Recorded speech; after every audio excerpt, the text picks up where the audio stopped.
Hi there. So this is the first video about what you could be doing in the 1970s. So one of the things we're going to look at is punk and like 70s punk, not kind of pop punk of the 90s and noughties.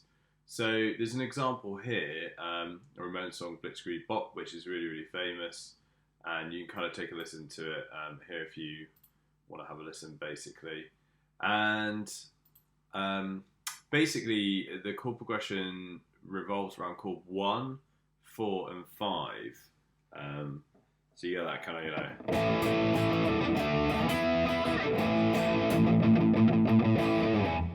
yeah, so you get that kind of thing basically. So what we're going to do, and if you went and researched this kind of style of music and you researched it further, you find that in the 70s a lot of them use 1, 4 and 5 as the kind of chords that are used. But the kind of chords of the type that they use, they don't put thirds in. So this is a guitar thing really, and guitarists know this as power chords. So it's just root and fifth is all I'm playing. I tend to be playing the octave as well. So if I'm playing the A chord here, what the tab's telling me is I play an A, and then I play an E, which is the fifth of that chord, and then I play the A again, but an octave higher than the root of it. So that's basically all the type of chords that I'm going to play. The drums are often very simple, but it's really high tempo, and that kind of brings the complexity. And if you listen to the bass, generally it follows the root notes of the chords, but actually, if you listen to a lot of it, you'll find that the bass players tend to put some fills in and things. So you should go away and kind of, if you want to do this style of music, go and research kind of punk music in the 1970s. Have a good listen, try and figure out what, how to make one. But there's a kind of quick example, basically. So I'm over in Logic. The first thing I'm going to do is create a drummer track. So let's go new drummer. And if we look in rock, we can find Max, who plays kind of punk rock. And I'm going to up the tempo up here to like 180. So let's take it right up to 180. Nice and fast.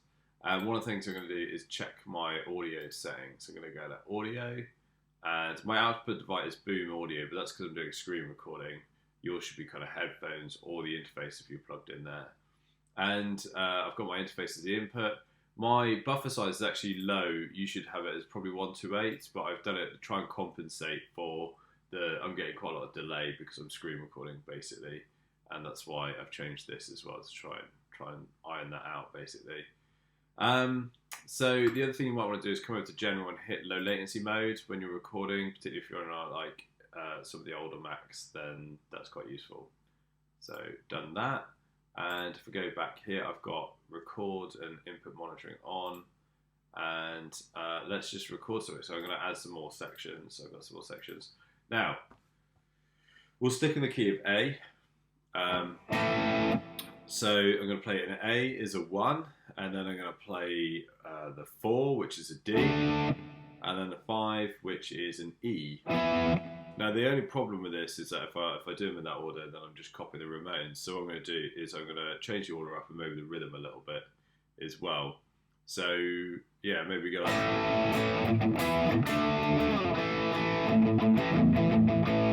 yeah. And what I'm doing as well is a lot of palm muting. So if you're not a guitar player, that's where basically I'm resting my palm of my hand on my right hand on the strings as I kind of pick them with my pick. And I can kind of like, open up the palm so you get a nice little... And you can almost get a crescendo out of it, which sounds quite good. And it's quite good for kind of accentuating kind of rhythms and stuff. So let's just record something. What I might do as well is create two different chord progressions. I've got a verse and a chorus. For the chorus, I'm going to use the flat 7. So if we've got A is 1, right, G sharp just underneath would be a normal 7, so a flat 7 is going to be a G. So I might play like a G, and I went up to D and then back to A, just to make it a little bit different. So let's give it a go. I've got quite a big delay, so we'll see how this goes.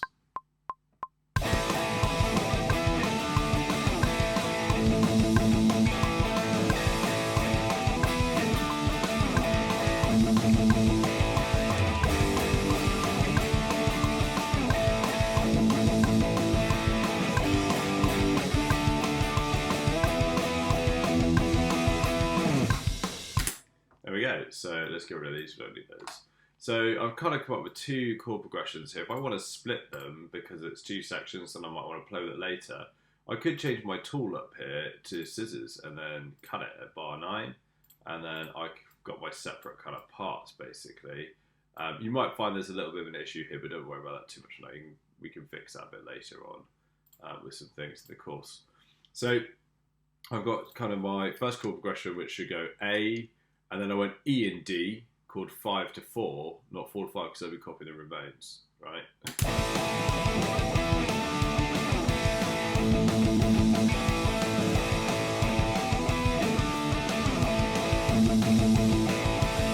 And then here we go to flat 7, which is G in this key, and then we'll go to D, which is 4, and then back to A, which is 1.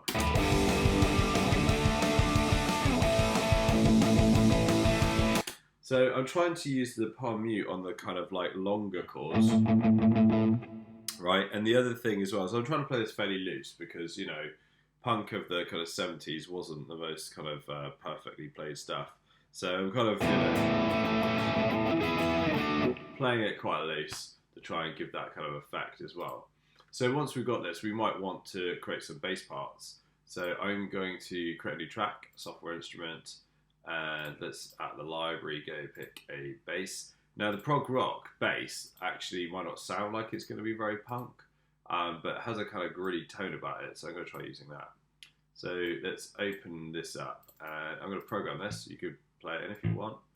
And one of the things that I wanted to show you by playing it in, or writing it in, is velocity. So the velocity is something we've not really looked at. So here it is. If I increase it, right, what velocity is, it's not necessarily volume, but you will get a louder volume, but it's like how hard you play. So yes, it gets louder, but it also gets like harsher in tone or softer in tone. So let's bring this one up as well, because when we play rhythms, we tend to accentuate like the first note in the rhythm. It's constant rhythm like this, and then maybe the third, da, da, da, da, you know. So the other thing is, another tip is I'm just going to detach these, just because they sound a bit better if there's a little detachment between the notes. So let's copy these over here, and see when do I need to change chord. Yeah, here we go. So I'm going to go up to the E, and then down to the D. Now what we'll notice with the D is it's syncopated. It comes in before the beat, really. So the bass will come in after at the minute. Yeah, so it came in a bit late. So let's extend this one out and see if it comes in there. Yeah, it might actually be kind of in the middle somewhere. It's, you know, sort of pushed. Yeah, so we can play around with that to kind of get it right, but that sounds fairly good for now. And then we do A for a lot of time. Now what we talked about is how bass of this kind as well didn't always follow the root notes. Sometimes they do like little fills, so let's stick one in right at the end here. So I'm just going to go up the octave. Nothing too complicated, you know.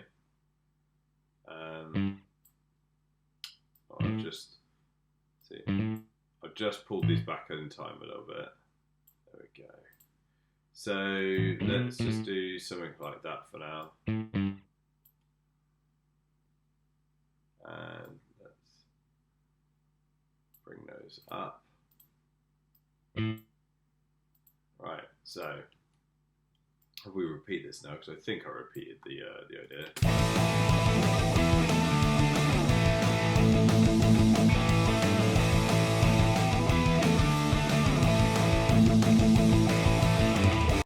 Yeah, so I don't really like the fill, but you know, it gives you the idea. You can put little fills in, and we can finish off the bass of the other section, but we won't for now. So another idea though that you could use is actually, you might not get a huge amount of guitar solos necessarily, but you might get like lead lines. So if I just go Command and D, I can duplicate my recording track up here. So I get all the same settings. So Command D is for duplicate. So it saves me have to copy everything out basically. So what we might have a think about is like trying to come up with like a little idea,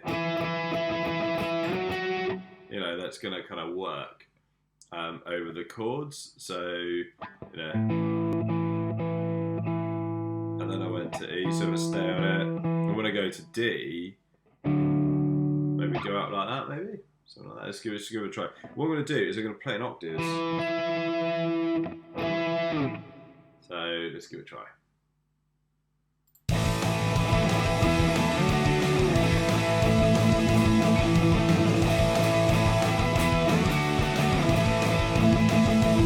Yeah, so it kind of sounds alright. I think it needs to go somewhere. And what I'm basically doing is on the first chord, the A, I'm playing an E, so I'm playing the fifth. And then when it goes to the E, I stay on the E, so I'm playing the root. And then when we go to the D, I'm playing the third of that, which isn't in the chord, but I can still play it. And then I might want to actually go up from here, maybe. You know, we could, I don't know, what's the next chords? Yeah, let's try that. So let's just record something.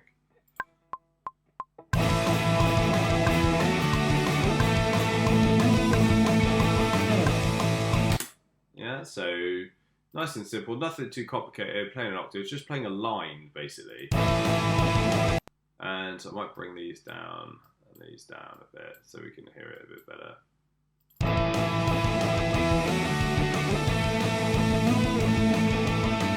Yeah, so from there on you can kind of play with it, come up with your own sections, come up with your own ideas, do lots of research so that in your kind of blog you can kind of relate what you found out about 70s punk to what you actually made, and see if you can get some ideas in there from the kind of research that you've done. Basically, hopefully this could give you a little starting point, basically.